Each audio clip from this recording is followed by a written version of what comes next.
On today's 830 WCCO, this is Fairview On Call. Please remember that we can only give general medical advice here, and every case is individual. So we urge you to consult your personal physician if you have any health concerns.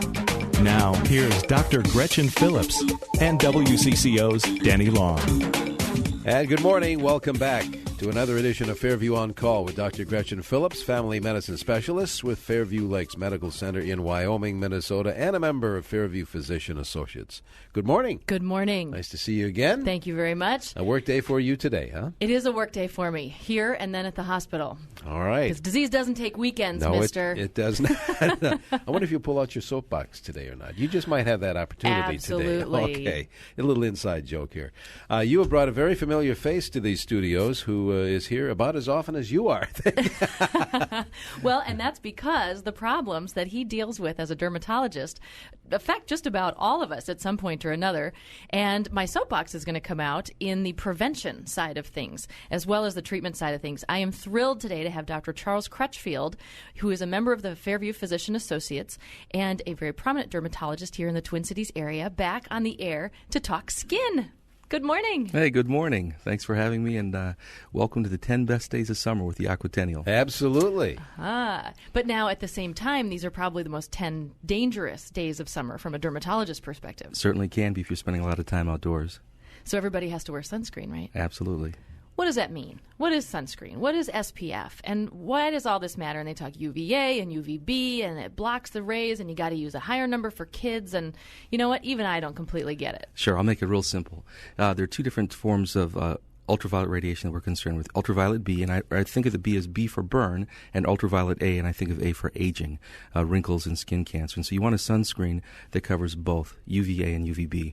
Nowadays, most do, but you should still look at the package and make sure they're both on there. The SPF number talks about how well it protects against ultraviolet B for burn. The main thing is you want one that's 15 or higher. The way to use it is to put it on 30 minutes before you go out in the sun, and then reapply it every 30 to 60 minutes, and even more often if you're active or swimming. Every 30 to 60 minutes. Mm-hmm. My goodness. But you know, as a physician, we say that hoping that it turns into every 2 to 3 hours. That's right. Okay. Yeah. And water makes a big difference if you're It can. swimming. And there's some that are waterproof. They're not totally waterproof, but they're water resistant. Does there have to be a different formulation for faces? It depends on the person. Everybody's skin chemistry is a little bit different. But generally speaking, no. The one question that does come up is, what about children? And so most sunscreens we recommend putting on children after 6 months. And then the question comes up, well, what about before 6 months? Just keep the kids covered.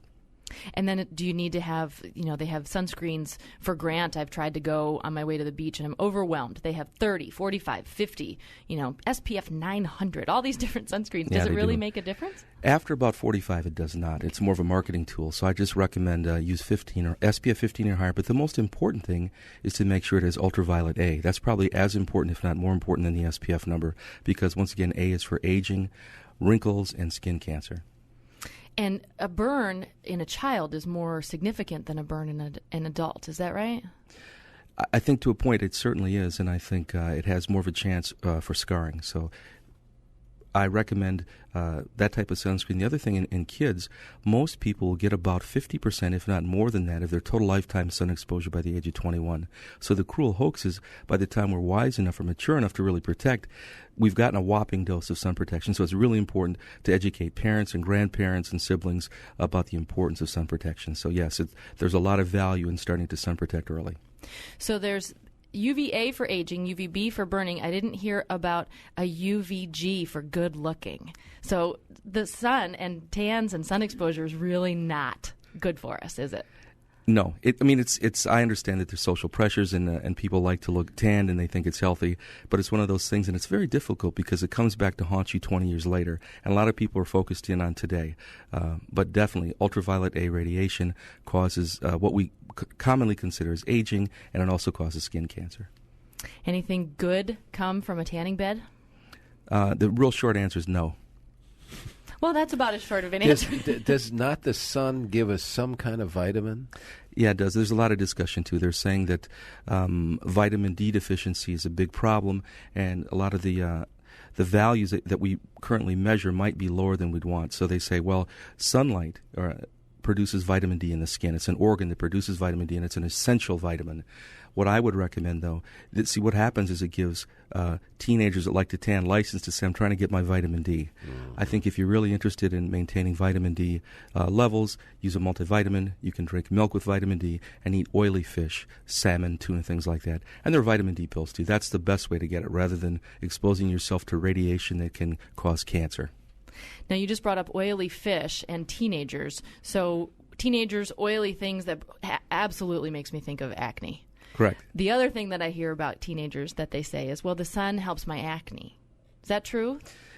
Yes, it does, to a degree. In fact, when I was younger, one of the treatments the dermatologists used to use was ultraviolet B, light, to treat acne. But we realized in the long run it's probably not as safe. So one of the things I get questioned about parents, lots of times they say their children don't wash their face enough, or they're eating oily foods or drinking Coca-Cola, things like that. But diet is a very minor factor with respect to acne production. It's more of a genetic condition. But I tell patients, if you know certain triggers that will flare your acne, then you can certainly avoid those. And hormones, a lot of people really believe that at certain times of the month, especially for women, or times of year, that their acne will flare up too. Does that hold any water? Absolutely, and I see that all the time. And also, it's indicative when you look at adolescence, that's when acne starts.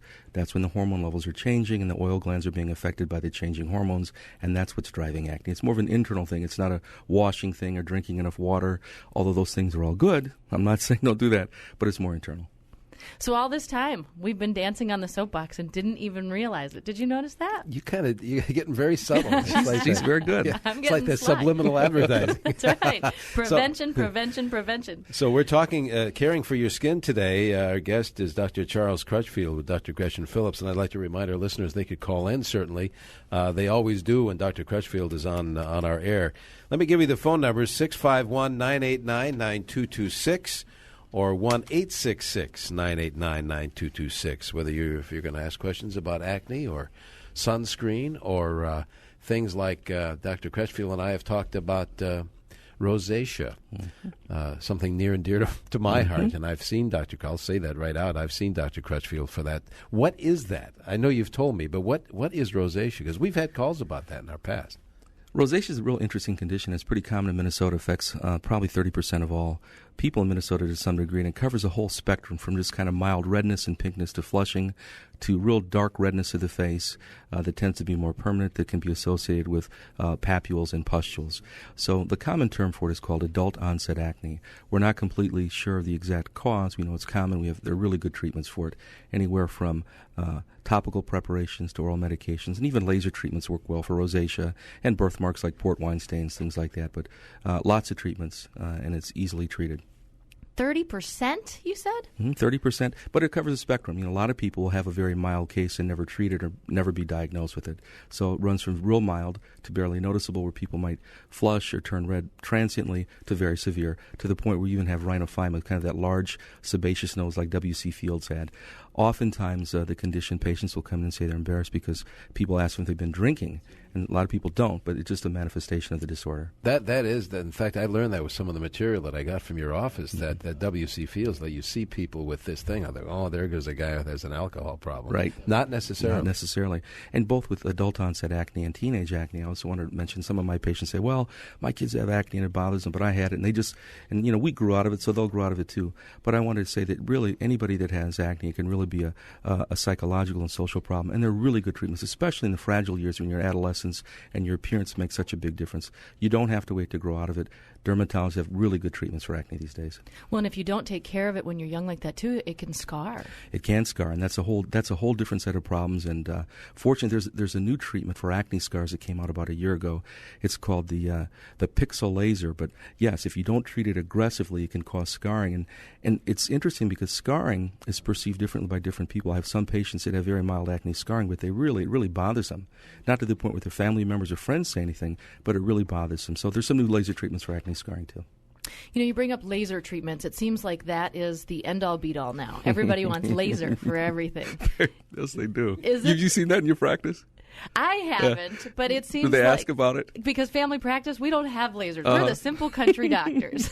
Well, But I would think that during the course of a day, you must have people asking for lasers left and right. All the time. I don't know if it's Star Wars or what, but people come in and whatever it is, they say, "Can you treat it with a laser?" And there are really great lasers out there, and they do a lot of things. But once again, it's just one of the tools that we have in our toolbox. And like I said, every condition is unique, and we have to tailor the treatment program based on the patient. But sometimes we do use lasers, and it's used for lots of things. As we head to a break, I've got to ask this question of Dr. Crutchfield. Because I see both men and women in your office when I'm there. Are men coming to you like women will have various things done to their face to make them look young and beautiful for a long time? Are guys more conscious of that now, too? Well, I think all Minnesotans look great at all the time. We're just trying to maximize how great they look. But I do see that it's shifting. With respect to my cosmetic dermatology practicing, and we do lots of Botox and Reston and laser treatments. But I would say that it's probably still about 90% female, 10% male. But I see it shifting. It's shifted over the last few years. You're good. All right, if you have a question for Dr. Crutchfield, 651-989-9226. I see one line is open. That is the toll-free line. That's 1-866-989-9226. We'll be back with more Fairview on Call here in today's 830. This is WCCO. Minnesota's 830 WCCO. And we're back with this portion of Fairview on Call. Dr. Gretchen Phillips is joined by Dr. Charles Crutchfield, who's a dermatologist, and we're talking about caring for your skin. If you have a question concerning your skin or a loved one, 651-989-9226. I see one Metro line open. Toll-free 1-866-989-9226. Let's talk to Troy, who's on a cell phone, I believe. Go ahead, Troy. Hello, Troy. Okay. Here's Troy. Now, can you hear me? There you go. All right. Two-part question. First, I'm about 40 years old and suffered from acne growing up and still have occasional bouts of acne. What do you recommend for adults with acne? And I have kids that are moving into the teenage years, and curious what your thoughts are on Accutane. Well, the first part of the question, if you're 40 right now, you probably have a variation, and some people have an overlap between teenage acne that tends to linger and adult-onset acne. The bottom line, though, is everybody's skin chemistry is a little bit different, and I'd have it evaluated by your primary care physician and or dermatologist. There are really good programs to treat acne that are prescription strength. Same thing with adolescents. No one has to suffer with acne. There are good medications, and one of the strongest and most effective ones is Accutane. I think it's got its place. It's very strong and should be used wisely. I wanted to kind of jump back to when we were talking about women versus men coming to the dermatologist, and you said 90% are women, especially in the cosmetic areas.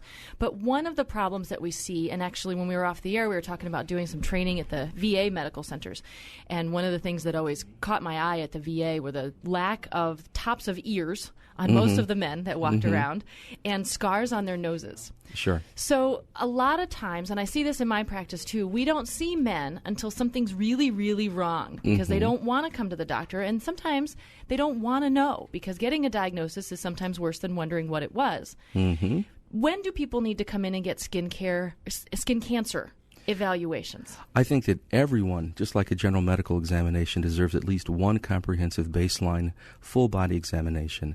And if they haven't done it in their 20s, they need to do it as soon as they can, as soon as they're aware of it.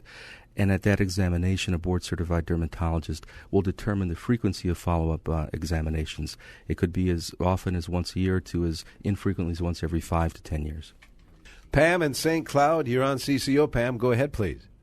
Hello, I have a question about veins in the cheek area of my face. You talked about laser treatments. I'm wondering if some type of laser would work for that. I'm in my late 40s and wondering if anything can be done for that. Certainly. It's usually a manifestation of rosacea. We kind of talked about that earlier. One of the first dermatologic lasers was designed to treat vascularities or facial veins. And as a result, over the last 5 to 10 years, it's really been perfected. So there are really great laser treatments for facial veins. And you said a similar treatment for port wine stains with folks that... Yes, for the birthmarks, port wine stains, it's a very similar laser, similar treatment, works very well. Can you really get rid of them? Or most Absolutely. Of it? Really? It takes a few treatments, but you certainly can get rid of it. Wow, excellent. All right, we have to take a break. We'll line up more calls for Dr. Crutchfield and Dr. Phillips at 651-989-9226. You might find those lines busy, but the toll-free line is now open at 1-866-989-9226. There's a new level of care when it matters most. Fairview Southdale Hospital has extended its emergency services and is now the Twin Cities' first Level 3 trauma center. You have a hospital close by to provide services beyond the expected, specially equipped to tend injuries that might require a trauma surgeon or orthopedic surgeon 24 hours a day, 7 days a week. Nationally recognized for stroke and heart care by Health Grades, and now a Level 3 trauma center. Fairview Southdale Hospital takes exceptional care of you. CBS News. I'm Karen Riegel. It's an enormous settlement, $660 million to be paid out to alleged victims of priest sexual abuse by the Catholic Archdiocese of Los Angeles. CBS News correspondent Steve Futterman has the story. CBS News has learned that an agreement in principle has been reached between the Catholic Archdiocese here in Los Angeles and hundreds of victims who were abused by priests. The settlement will be the largest by any archdiocese since the sex abuse scandal erupted. CBS News has learned it will amount to around $660 million. Mary Grant is one of the victims involved in the settlement. Any monetary part of the settlement, of course, does not replace a lost childhood. But what it does is it shows some semblance of a punitive damage against the church. The agreement is expected to be officially announced on Monday in Los Angeles court. Steve Futterman, CBS News, Los Angeles. The Los Angeles Times is reporting that the lion's share of insurgents in Iraq come from Saudi Arabia. LA Times reporter Ned Parker in Baghdad says the Saudi government doesn't appear to be doing much about it. From talking with U.S. military officials, the concrete action that Saudi Arabia could take would be to have a more vigorous, aggressive stance on its border. What they see now is no real effort by the Saudi Arabian government. Almost 30 people have been killed by suicide bombers in Pakistan. The attackers hit a police headquarters and a military convoy. 24 Pakistani soldiers and almost 30 others were killed yesterday in another attack. 6 Afghans working for a Western security company were killed after being hit by a roadside bomb. They were traveling near the border with Pakistan when they were hit. 6,000 people have been killed in Afghanistan over the last year and a half as the Taliban slowly comes back to life. And there's a new Al-Qaeda video featuring Osama bin Laden. In the tape, bin Laden gives thanks for martyrs, saying those dying for the cause of Al-Qaeda have been chosen by God. A couple in Nevada is being charged with child neglect. Police in Reno say Michael and Ayanna Straw were so obsessed with playing video games that they ignored their 2 children. A boy, almost 2, is so underdeveloped he can't walk properly. He's being treated for starvation and infections. And the girl, 11 months, weighs just 10 pounds. She had to have her head shaved because it was matted with cat urine. Prosecutors say the Straws had plenty of food but didn't serve it because they were too busy playing Dungeons and Dragons. Lady Bird Johnson will be laid to rest today. Mother always thought of everything. You always thought of everything as a great adventure, a mantra that you instilled in us. It was very good advice when we had to do something that we didn't want to do at all. Just think of it as a great adventure. Her daughter, Linda Robb, spoke at her mother's funeral yesterday. The former First Lady was 94 years old. The president has ordered flags across the country to be flown at half-staff today. Al Gore's got a new son-in-law. The former vice president's youngest daughter, Sarah, got married in Beverly Hills yesterday. Sarah Gore is 28. This is CBS News. Grandma, will you ride on the merry-go-round with me? Sure. Let's go. It wasn't too long ago that riding a merry-go-round would have been out of the question for me. Everything seemed to make me dizzy. My doctor tried different medications, but none of them worked for me. Then he referred me to the Fairview Balance Center. The therapist there ran some special tests that helped my doctor pinpoint the cause of my dizziness. They were able to treat me and get me back on firm ground. Now the only time my world spins is when I'm at the playground with my granddaughter. Grandma, come on, push! If you have balance problems or dizziness, ask your doctor if the Fairview Balance Center is right for you. For more information, call the Fairview Balance Center at 612-672-7272. That number again, 612-672-7272. Temperature 67 degrees right now, heading for a high today of 82 degrees. Trusted information for the Twin Cities and the Upper Midwest. Today's 830 WCCO.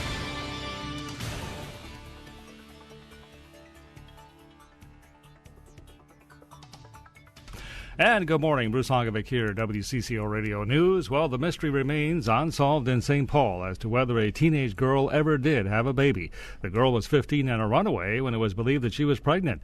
Once she was located, she led police to a grassy area near a freeway where she claimed to have given birth, hoping somebody would see the child and take it to a hospital. Then she changed her mind and said that she gave birth in a car, hoping the driver would take the newborn to a hospital. Now authorities are not sure, and there are conflicting reports from medical experts as to whether or not the St. Paul teenager ever was pregnant in the first place. Even the girl's boyfriend, who lives in Plymouth, does not know for sure. St. Paul police continue with their investigation. In other news this morning, attorneys for a food producer in Sparta, Wisconsin say they plan to file a federal lawsuit against the developer of a planned ethanol plant alleging violations of the Federal Clean Air Act. Century Foods International says its dairy-based food products could be contaminated by the ethanol plant pollution. Century Foods is a subsidiary of Hormel Foods Corporation based in Austin, Minnesota. An attorney for the ethanol company, Cooley Area Renewable Energy, said the proposed lawsuit would be without merit. The State Department of Natural Resources in Wisconsin has issued a permit for construction and initial operation of the plant, saying its emissions will meet regulatory standards. Century Foods makes a dairy-based ingredient, also imitation cheese, candy, and drinks at 4 plants in Sparta, Wisconsin. The factory near the ethanol plant site makes nutritional products containing whey proteins often used by bodybuilders. Well, on the sports page this morning, another good outing for the Minnesota Twins and a Twins pitcher last night. Carlos Silva allowed 2 hits and pitched into the 7th inning as Minnesota beat Oakland by a score of 4-3 last night. Minnesota has won 3 straight now coming out of the All-Star break, and winning the first 2 behind strong starts from Scott Baker and Johan Santana. Michael Kadire drove in 2 runs for the Twins, while Joe Nathan got the save, and the 2 teams play again this afternoon. First pitch will be at 1:10 at the Metrodome in downtown Minneapolis. Well, it's Aquatennial time in Minneapolis, and this is a busy weekend indeed. Many, many activities going on. On our live newsline right now, we have Molly Stanke, who's spokesperson for the Aquatennial. Good morning, Molly. Good morning. Happy day 3 of the Minneapolis Aquatennial. Well, thank you so much. And where are you right now? I am here at the lovely south shore of Lake Calhoun, where all the Star Tribune Beach Bash activities are taking place and getting ready to go. And I know there's a whole array of activities going on today. What are some of the big ones that you can recall here? Well, we've got everybody's favorite, the Kemp Milk Carton boat races, starting at 10. Most of the activities start at 10. And then we have the XL Energy Sandcastle competition, an arts and crafts fair. Wilderness inquiry paddling is for everyone. They can learn how to canoe around Calhoun. The Minneapolis Fire Department will have some old and new fire trucks here on site, and the kids can try on their uniforms and see how they work. We have a classic boat display. And new this year, we'll have a Minneapolis boxing skills exhibition, so you can see the folks with the heavy bags and the gloves and the jump ropes. United Way is out here with a book walk and several literary characters that kids will recognize. And then Underwater Adventures are having a shark tooth dig and scavenger hunt. So all of this now is going on around Lake Calhoun, right, on the beach there? All here on the Thomas Beach side of Lake Calhoun from about 10 to 4. And it should be a great day for it, too, with no rain, plenty of sunshine, and mild temperatures. Oh, we thank Mike Lynch for that, that's for sure. It's going to be a gorgeous day out here. Now, I understand there's also a water ski demonstration over on the Mississippi River, right?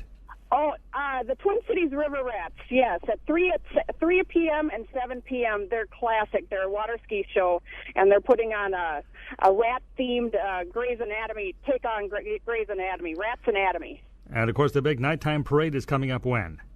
The Centerpoint Energy Torchlight Parade is Wednesday night along Hennepin Avenue, starts at 8:30, and this year our Grand Marshal is U of M Gopher coach Tubby Smith. Should be a lot of fun. Yeah, we're looking forward to it. Great day for the Aquatennial. Thanks so much for the update, Molly. Molly, that's no problem. And come on down. We look forward to seeing you at Lake Calhoun. You bet.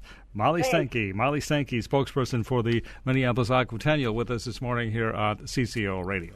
WCCO Radio News time now is 8:09. Drive your way to Denny Hecker's Hyundai stores in Roseville and Inver Grove Heights.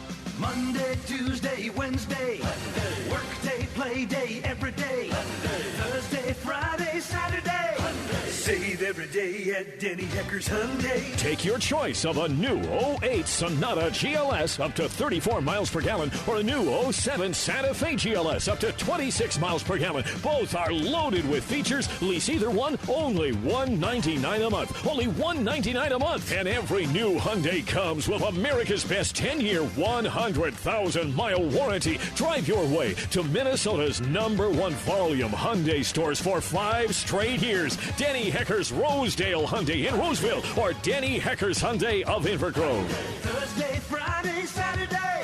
Save every day at Denny Hecker's Hyundai. 24-month, $12,000 per year lease is $999 down plus tax, title, and license on approved credit. Includes all rebates. While supplies last, excludes prior sales. Expire 7/31/07. Where else in the Twin Cities can you spend an evening as entertaining as it is enchanting? Where else but the Old Log Theater at Lake Minnetonka? And this summer, the Old Log has a lineup of great plays and concerts for the entire family. First, Minnesota's 830 WCCO. On today's 830 WCCO, this is Fairview on Call. Please remember that we can only give general medical advice here, and every case is individual. So we urge you to consult your personal physician if you have any health concerns. Now, here's Dr. Gretchen Phillips and WCCO's Denny Long. And good morning. Welcome back to this portion of Fairview on Call with Dr. Gretchen Phillips, family medicine specialist with Fairview Lakes Medical Center in Wyoming, Minnesota, and a member of Fairview Physician Associates. And for those, Dr. Phillips, just joining us, you brought a special guest with you today. Yes, I've been having a very lively discussion with Dr. Charles Crutchfield, who is a dermatologist here in the Twin Cities and a member of Fairview Physician Associates. We're talking about skin and the problems that we have with skin prevention. And the one thing we talked about before the break that I wanted to bring up again is, Dr. Crutchfield, you brought up the fact that everyone needs an evaluation by a board-certified dermatologist to look at their skin and make sure that there aren't any problems. And really, the eyes of an experienced dermatologist are a very valuable tool and amazing just from the experience that you have to be able to recognize things. But a lot of the complaints that we get as physicians in general is it takes forever to get in to see you. So is it worth the wait to see a dermatologist, or should people just go elsewhere? Or what do you say when people say it takes too long? Well, certainly I'm biased on that, but the main thing about moles and changing moles, and that's what I tell a lot of our patients, if you see a mole that's changing in any way, size, color, or shape, or spots that bleed without provocation. So if you're shaving your legs and you cut and bleeds, that doesn't count. But if you're washing with a cotton washcloth and the lesion starts bleeding, it should be evaluated promptly. And that's either by your primary care family practice or a dermatologist. Most dermatologists have several, 1 or 2 slots set aside a day for emergencies. And so a changing mole or anything that's suspicious for skin cancer, oftentimes a call from the primary will facilitate patients getting in sooner than the longer wait. For the skin evaluation, though, I mean, if it takes 6 months to get in, that's really not that big of a deal. It's like going in for a physical. Exactly. We just need to come in. And then oftentimes, yeah, you can schedule that just like a physical. But if there's something changing, I get calls all the time from referring physicians saying, please get a patient in. I mean, the bottom line on something like this, C-spot change, see your doctor. I like it. I do too. 651-989-9226. The line that's open is the toll-free line right now. That's 1-866-989-9226. Sonia in Bloomington, you've been waiting the longest. Thanks for your patience. What can we do for you? I wanted to know about tanning. When I was younger, I used to tan like they used to say, I looked like an Indian. So I must have been quite tan and brown at that time, but they didn't talk about all the medications they have now. What I have been told recently, and I'm wondering, is it possible that the tanning accumulates to the point of skin cancer? Excessive sun exposure is one of the major causes of skin cancer, that combined with genetics. It's certainly, if you've tanned a lot, and we all did a long time ago, we didn't know any better. We used to put baby oil on, get little reflector mirrors and focus the rays on our skin. We didn't know any better. But it puts you at increased risk. So once again, if you see any spots that are changing, make sure you have them evaluated. Not a guarantee, but you're just at greater risk. All right, Sharon is calling in from Marshall. Go ahead, Sharon. Hi, good morning. Morning. At about the age of 50, I developed what appears to be an allergy to the sun. I have a daughter who's 37 who developed the same thing a couple of years ago.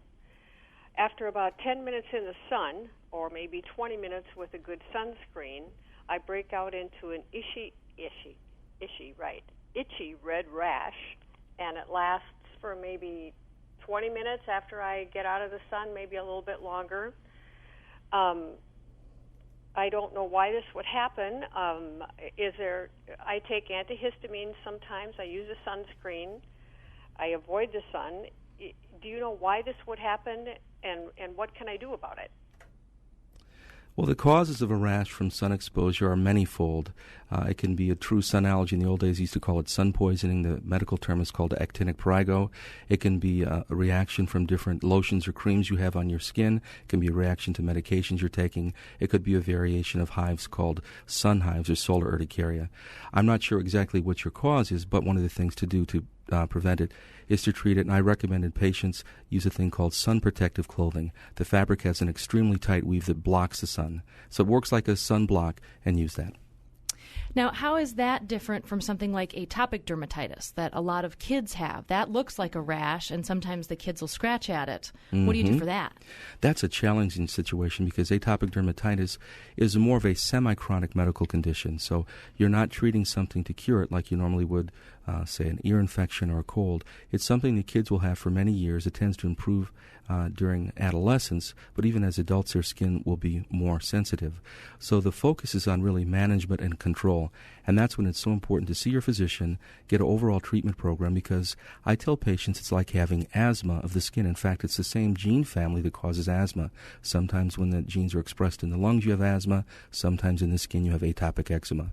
So just like asthma, you can have certain triggers. It'll get worse sometimes, get better other times, but you need to have a whole treatment plan that will address the flare-ups. And also with atopic eczema, it's a disorder that affects the whole family. It's not just the individual patient, because kids are up all night scratching. It affects their ability to participate in school. It takes a lot of parenting time away from the other siblings or children in the family. So that one needs a well-organized, thought-out plan and the expectation that it's more chronic. And actually, you had brought some questions that your patients had sent, and one of them was about a dermatology camp for kids with skin problems. Oh, great, yes. There's a camp, 'cause if you think about it, if you've gone to summer camp, you know how much fun that is. But if you had a skin condition that affected your arms or legs or chest, it would be terribly embarrassing as a child to go to camp and want to go swimming or do any normal activities. And so Dr. Mark Dahl, who's the chairman of the dermatology department at the University of Minnesota many years ago, started a thing called Camp Discovery. And it's a camp for children with skin disorders. And it is so wonderful. It's sponsored by the American Academy of Dermatology, and everything's paid for. Airplane tickets to the camp. You're set up 1 to 2 weeks, and you're with just a bunch of kids who can be kids again. So it's all free of charge. If you know of anybody, any kids with skin problems that are embarrassed about going to camp, talk to your physician or dermatologist. All they have to do is send in a nomination letter, and every child that we've ever nominated that's gone, they said it was a time of their life. It's life-changing. What a nice deal, huh? Yeah, wonderful thing. That's great. Well, I tell you, we've got more calls, more questions to get answered. We're going to take a quick break here. We remind our listeners, too, to check out the great website. It's a great resource, fairview.org, and we'll give you the numbers for Fairview on Call coming up in just a moment or two. Back with more with Dr. Phillips and Dr. Crutchfield on today's 830. This is WCCO. 830 WCCO. Hi, good morning. Welcome back to this portion of Fairview on Call, talking about your skin with Dr. Charles Crutchfield, dermatologist, along with Dr. Gretchen Phillips. And callers are on the line. Let's see if we can get to them. Lynn in Minnetonka, I believe, has been waiting the longest. Lynn? Yes, it is. Good morning. Good morning. Thank you for taking my call. I'm wondering if you can answer a question about little red spots on various parts of my body. What kind of treatment is done for them? Are they kind of bumpy? Yes. Yes. And if you break it open, it bleeds immensely. Mm-hmm. I know about those very well because when I was a medical student, I happened to ask one of the attending physicians what they were, and they said, "That's great. You'll be giving a report tomorrow morning on them." So, Hey, I hate it when they do that. So the official name is Campbell de Morgan spots. They were first described in 1903 at the Academy of Dermatology in New York. But anyway, the common term are cherry hemangiomas. They're determined by both genetics, wisdom, and maturity. They're easily treated with a laser. They're of no consequence other than if they get rubbed, they can bleed and get irritated. So, yes, they're great treatments. Once again, it is something good for lasers to treat. Very good. Let's talk to Ken and Spicer. Ken, go ahead. Yeah, good morning. Morning. I have on the bridge of my nose and, I don't know, I guess from my nose all the way up to my forehead, I have a skin my skin gets kind of scaly. Mm-hmm. Scratch it off, and it flakes off, and then it's all red for a while, and then it goes away, and then comes back again, and it's just an ongoing thing. Is this something that I can do something with, or I got to live with? No, don't have to live with it at all. There are always great treatments for skin conditions. You either have something called seborrheic dermatitis, which is more of an eczema. There's a cream to treat it, or you might have little teeny bumps that peel off called actinic keratoses, and that's treated by freezing. Both conditions can be treated. Now, how are those different from something like psoriasis? Psoriasis, once again, tends to be more of a chronic condition that's genetically based. Psoriasis nowadays, we've realized it tends to be more of an immune disorder, and it affects probably 3 to 5% of all people. The interesting thing and important thing to know about psoriasis can also be associated with arthritis, called psoriatic arthritis, that affects anywhere from 20 to 30% of patients with psoriasis. There are great treatments for psoriasis, both topical medications, there are light boxes or phototherapy treatments, there are oral medications, and there are even some newer generation medications called biologics, which are shots you might take 4 times a month to keep it under control. So psoriasis is a very common condition. The complaint I get from many patients is, well, I just saw a doctor and they just threw a steroid cream at me and said, that's all we can do. Well, nowadays, and that was 10 years ago, but nowadays there are great treatments for psoriasis. In fact, there's a guy out in San Francisco that did a movie called My Skin is on Fire, It's Story of Psoriasis, and it's won all kinds of national awards. And we're going to be bringing him in October and have a movie screening. Ooh. The Minnesota premiere, we're going to get spotlights and hors d'oeuvres, and it's going to be no charge. So keep an eye on the Fairview website and WCCO websites, and we'll announce that. But there's no charge, and it's an hour-long movie about psoriasis. Wow, I don't know that I've known a whole lot of movies about skin conditions. What a great idea. Well, speaking, I've got to give a plug. He didn't know I was going to do this, but you have a great website as well. Oh, thank you. No, you really do. Very informative, and that's and I get reports all the time. You have to check that out. Maybe you have. I did. Already. Yeah, oh, it's very nice. All right, let's talk to Arlene in St. Paul. Arlene, you're on CCO. Yes, doctor. I have been diagnosed with dermatitis in my scalp, and is there any way that we can ever get rid of that? I do have some shampoo, and I use Scalpicin, and there's never any breakage in the skin. But I can't ever use hairspray or even a thickener or anything like that. Well, I've got good and bad news for you. I'll give you the bad news first. We can't get rid of it, but the good news is the condition can be controlled. Just like other conditions like high blood pressure, diabetes, we can put you on a good treatment program that will get it under control, so it's like you don't have it. It can be treated. It's called seborrheic dermatitis, and there are great programs and treatments for it. Now, she just brought up a good point about over-the-counter products, and I know that when I go shopping, which is one of my favorite recreational activities, I'm bombarded at the department stores. There's Estee Lauder, there's Lancome, there's all these fancy skincare regimens. How do you know which ones you need and which ones are going to make you stay looking 20 for the rest of your life? Well, my philosophy on good skin care is it's a 4-point program, and basically it's gentle cleansing, hydration or moisturization, protection, and correction. And those are the 4 principles. And so I recommend real gentle cleansers, ones that don't contain detergents or fragrances or preservatives. There are many, many out there, Basis, Aveeno, and Vanicream. Then a good moisturizer, and that's the most important thing. I think that's the most overlooked thing when it comes to good skin care is hydration of the skin. And the best way to do that is after you take a bath or a shower, when your skin is hydrated, pat dry with a cotton towel, and then rub in a really good moisturizer and emollient. It'll do 2 things. It'll seal in the moisture that you've achieved from your bath or shower, and will also provide additional moisture. And it's so important in Minnesota, where the humidity is so low in the fall and winter. It'll make a big difference. Many skin conditions are not caused by dry skin, but they're made much, much worse.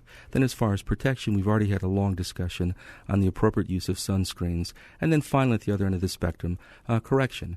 And there are all kinds of other products to correct and take away lines and wrinkles, and there's Botox and Juvederms and lasers and things like that. But that's the whole spectrum of skincare. But I recommend just really gentle cleansers and moisturization and protection. Sounds easy enough. Very good. And not even a soapbox. That's very good. All right. Good to see you again, Dr. Crutchfield. Thanks for coming in. And we'll see you next week. Open lines next week. Get your general health questions ready. And what's your website, by the way? The website is pretty easy. It's Crutchfield Dermatology, and it's like a crutch in a field with a C, crutchfielddermatology.com. All right. Very good. Thanks very much. And we'll see you next week again. As Dr. Phillips said, open lines, your general health questions next Sunday morning. If you want to find out more about Dr. Crutchfield, or if you need to find help finding a doctor or a health program, fairview.org is the website. Or here's the Fairview On Call number that we promised you, 612-672-7272, 612-672-7272. We'll see you next week with another edition of Fairview On Call.